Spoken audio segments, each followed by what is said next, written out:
Hello दोस्तों, नमस्कार। मैं लकी सारस्वत और आज अपन बात करेंगे नेशनल पार्क और डैम्स की, जो कि हमारे एग्ज़ाम के पॉइंट ऑफ व्यू से बहुत ज़्यादा इंपॉर्टेंट है। तो आप वीडियो कंप्लीट देखना और वीडियो पसंद आ जाए तो वीडियो को लाइक और शेयर करना मत भूलना। तो आज का सबसे पहला क्वेश्चन है, विच of the following is longest play of William Shakespeare. यानी विलियम शेक्सपियर का सबसे लंबा नाटक कौन सा है, तो वो है हेमलेट। ये जो चारों के चारों ऑप्शन दे रखे हैं, ये चारों के चारों विलियम शेक्सपियर द्वारा लिखित नाटक है। ठीक है, अभी हम बात करते हैं कि इसके साथ साथ में ये कब लिखा गया और इसकी स्टोरी क्या थी।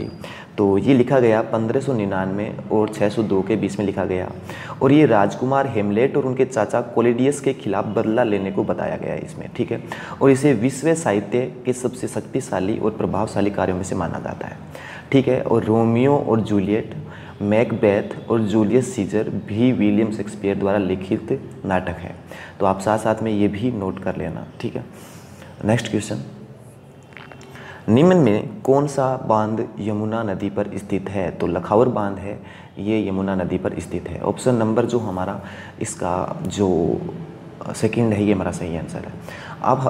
आप इसे करना कि कॉपी के अंदर नोट करना, यहाँ लिखना बांध, फिर लिखना नदी, फिर लिखना स्टेट यानी राज्य।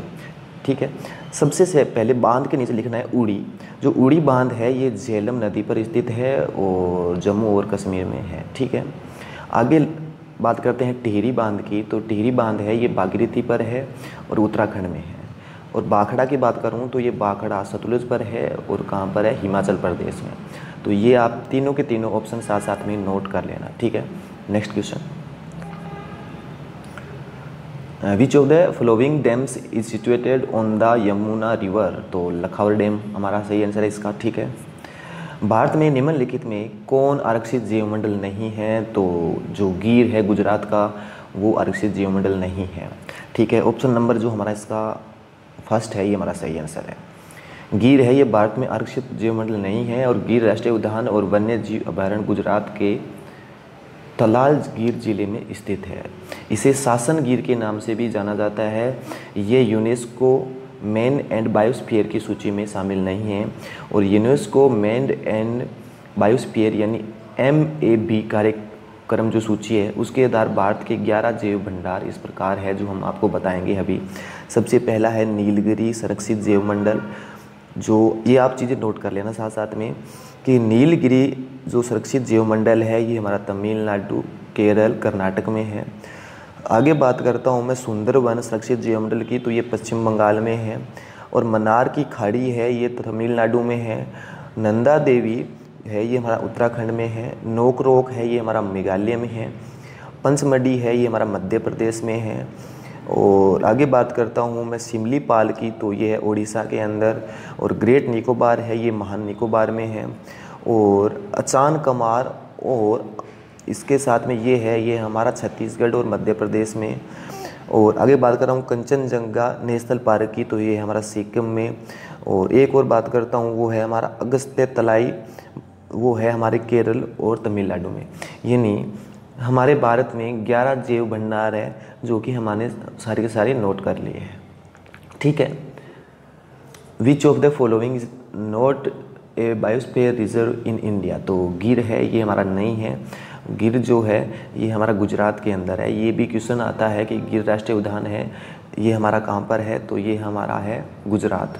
ठीक है, नेक्स्ट क्वेश्चन, गीत गोविंद निम्नलिखित में से किस भारतीय कवि द्वारा लिखी गई है। तो ये जयदेव द्वारा लिखी गई है। ऑप्शन नंबर जो हमारा इसका फर्स्ट है, ये हमारा सही आंसर है। ठीक है, Geet Govind is written by which of the following India poet. तो वो है जयदेव। ठीक है, गीत गोविंद है, ये 12वीं सदी के भारतीय कवि जयदेव द्वारा रचित एक रचना है। इसमें कृष्ण और वृंदावन की गोपियों के बीच संबंधों का वर्णन किया गया है। ठीक है, तो ये भी आप नोट कर सकते हो। गीत गोविंद में राधा और भारतीय शास्त्रीय नृत्यों के बारे में भी बताया गया है और ये संस्कृत भाषा में लिखा गया है। ये भी इम्पोर्टेंट है कि गीत गोविंद है, ये किस भाषा में लिखा गया है। तो ये संस्कृत भाषा में लिखा गया है। अब आप चीज़ नोट करना, सबसे पहला ऑप्शन है हमारा ऑप्शन नंबर 4 है राधवंका। राधवंका ने कौन सी पुस्तक लिखी थी, यानी कौन सी पोएम लिखी थी, वो थी हरिश्चंद्र काव्य। आगे हमारा ऑप्शन नंबर 3 है जीनत दूसरी। तो जीनत दूसरी है, इसने लिखा उपदेश्वर उपदेशर सायरस, ठीक है। ऑप्शन नंबर 2 है हमारा इन्होंने लिखी है जगन्नाथ विजय, ठीक है। तो आप सारी चीज़ें ये भी साथ साथ में नोट कर लेना। ऑप्शन नंबर 2 हमारा रुद्र भट्ट है, इन्होंने लिखा जगन्नाथ विजय। ऑप्शन नंबर 2 है जिनदत्त सूरी ने लिखा उपदेश सायन रस। राघवंका ने लिखा हरिश्चंद्र काव्य, ठीक है। तो आप चीज़ें साथ साथ में नोट कर लेना। बंगाली लघु कहानी हंगरी स्टोन किसने लिखी है? तो ये लिखी है रविंद्रनाथ टैगोर ने। ऑप्शन नंबर जो हमारा इसका 4 है, ये हमारा सही आंसर है, ठीक है। अगर मैं शरत चंद्र चट्टोपाध्याय की बात करूँ तो इन्होंने लिखा है श्रीकांतो। आगे इन्होंने एक ऑप्शन दे रखा है सुबोध घोष, तो इन्होंने लिखा है ग्लोप सामग्रा, ठीक है। ग्लोपो सामग्रा ये इन्होंने लिखा है, ठीक है। और जो ये हमारा हंगरी स्टोन्स है, ये किसने लिखा है? रविंद्रनाथ टैगोर ने। ये कहानी एक टैक्स कलेक्टर की है और ये रविंद्रनाथ टैगोर को शाहजहाँ के मोतीशाही महल में रहने के बाद ये कहानी लिखने के लिए प्रेरित किया गया था। तो आप चीज़ें साथ साथ में ये भी नोट कर सकते हो, ठीक है। वो wrote the Bengali short story Hungry Stones, तो वो ये हमारा ऑप्शन नंबर 4, ठीक है। Next question, War and Peace नामक उपन्यास के लेखक कौन हैं? तो वो है लियो टोल्स्टॉय। ऑप्शन नंबर जो हमारा इसका 2 है, ये हमारा सही आंसर है, ठीक है। ये रूस के थे और ये 1869 में प्रकाशित हुए थे और कई विद्वानों द्वारा इसे वीर रस का महाकाव्य भी कहा जाता है। वीर रस का महाकाव्य भी वॉर एंड पीस को कहा जाता है, ये भी आप चीज़ें नोट कर सकते हो।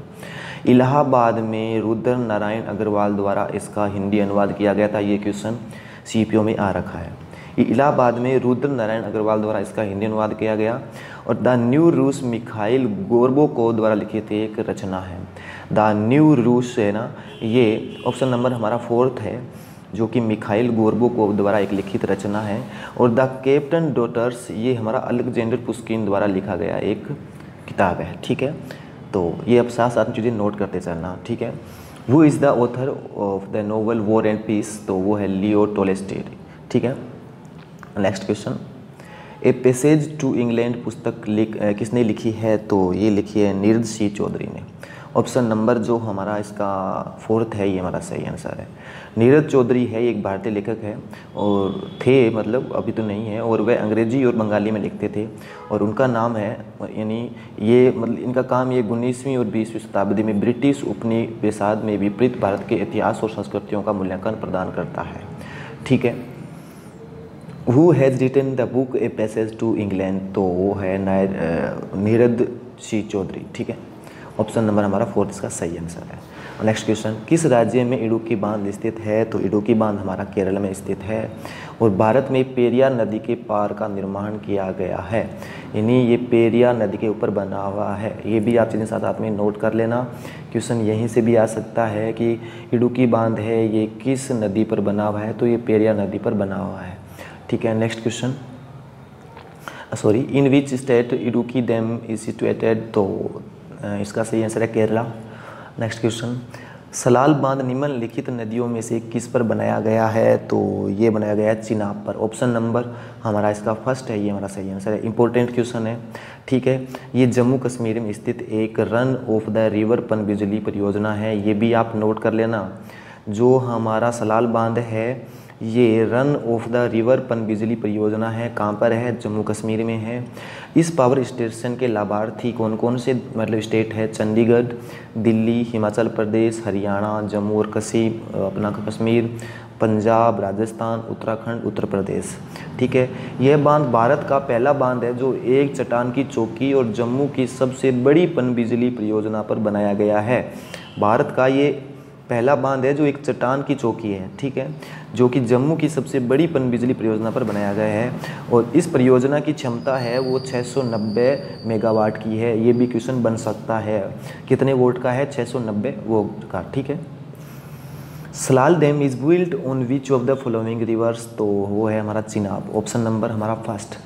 नेक्स्ट क्वेश्चन है Idukki hydro electric power project किस राज्य में स्थित है? तो ये है हमारा महाराष्ट्र में, सॉरी ये है हमारा केरल में, ये है हमारा केरल में, ठीक है। ये पेरियार नदी में निर्मित दिव्य चपाकार बांध है और इसकी ऊंचाई का हमारे पास में क्वेश्चन आ रखा है एक बार, तो इसकी ऊंचाई है 168 मीटर और इसकी जो क्षमता है वो है हमारी 780 मेगावाट। ठीक है, तो आप चीज़ें साथ साथ में नोट करते चलना। इसकी क्षमता कितनी है 780 वाट, इसकी ऊंचाई कितनी है 168 मीटर। ठीक है। Idukki hydro electric power project is situated which state, तो वह केरला। ठीक है। कोयना बांध किस राज्य में स्थित है, तो कोयना बांध है ये हमारा महाराष्ट्र में स्थित है। ऑप्शन नंबर जो हमारा इसका थर्ड है ये हमारा सही आंसर है। कोयना बांध महाराष्ट्र राज्य में स्थित है और इसका निर्माण है ये 1964 में कंप्लीट हुआ था और ये सतारा जिला के कोयना नगर में स्थित है। ये भी क्वेश्चन पूछ सकता है महाराष्ट्र के किस ज़िले में है, तो सतारा ज़िले में है। ठीक है, ये कोयना नदी के ऊपर बना हुआ है जो कृष्णा नदी की सहायक नदी है। कोयना नदी है ये कृष्णा नदी की सहायक नदी है और ये भूकंपीय क्षेत्र का अपना फोर्थ में स्थित है, भूकंपीय फोर्थ पार्ट है उसमें स्थित है। ठीक है। In which state is Koyna dam is located, तो वो है महाराष्ट्र। ठीक है। धुमिला तेंदुआ राष्ट्रीय उद्यान निम्नलिखित में किस राज्य में स्थित है, तो वो है हमारा त्रिपुरा। ऑप्शन नंबर जो हमारा इसका फर्स्ट है ये हमारा सही आंसर है। ये हमने क्वेश्चन किया था, इसे बोलते हैं क्लाउडेड लेपर्ड। ठीक है, तो ये हमारा जो है ये धुमिला तेंदुआ राष्ट्रीय उद्यान यानी क्लाउडेड लेपर्ड नेशनल पार्क है।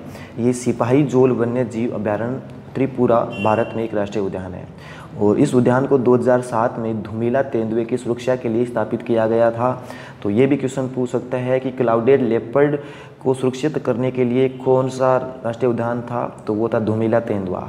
ठीक है, और कहाँ पर है, तो ये है हमारा त्रिपुरा में। ठीक है, कब बनाया गया 2007 में। ठीक है। अब clouded leopard national park is in which of the following states, तो वो है त्रिपुरा। भितरकनिका वन्य जीव अभयारण्य भारत के किस राज्य में स्थित है, तो भितरकनिका है ये हमारा है उड़ीसा में। ऑप्शन नंबर जो हमारा इसका थर्ड है ये हमारा सही आंसर है। क्वेश्चन इंपॉर्टेंट है, बहुत बार एग्जाम में आ रखा है और आगे भी आने की संभावना है। भितरकनिका वन्य जीव अभयारण्य भारत के किस राज्य में स्थित है, तो ये उड़ीसा में स्थित है। Bhitarkanika wild life sanctuary is located which state of India, Orissa. ठीक है, इसका सही आंसर उड़ीसा है। ठीक है। केम्बुल लामजाऊ राष्ट्रीय उद्यान किस झील पर स्थित है, तो ये लोकटक झील पर स्थित है और ये है मणिपुर में लोकटक झील है ये।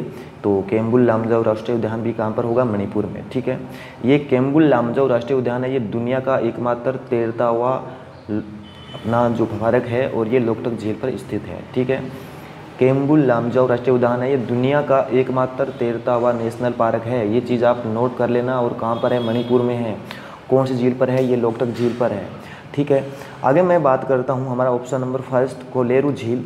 तो ये भारत की सबसे बड़ी ताजे पानी की झील में से एक है जो आंध्र प्रदेश में स्थित है और एशिया की सबसे बड़ी उथली मीठे पानी की झील भी है। ठीक है, तो आप चीज़ें साथ साथ में नोट कर लेना।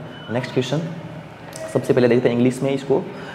केम्बुल Lamjao national park is located on which lake, तो वो है लोकटक लेक। ठीक है, तो लोकटक लेक कहाँ पर है, ये है मणिपुर में। मणिपुर के ये है हमारे तैरता हुआ, मतलब इसको हम बोल सकते हैं Keibul Lamjao national park the only floating park in the world is located in the Loktak lake. ठीक है, तो आप चीज़ें नोट कर सकते हो साथ साथ में।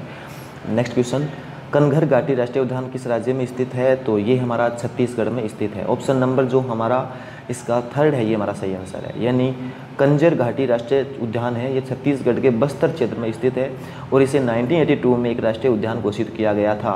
यानी कनघर घाटी को राष्ट्रीय उद्यान कब घोषित किया गया था, इसे 1982 में, यानी 1982 में, यानी 1982 में इसे राष्ट्रीय उद्यान घोषित किया गया।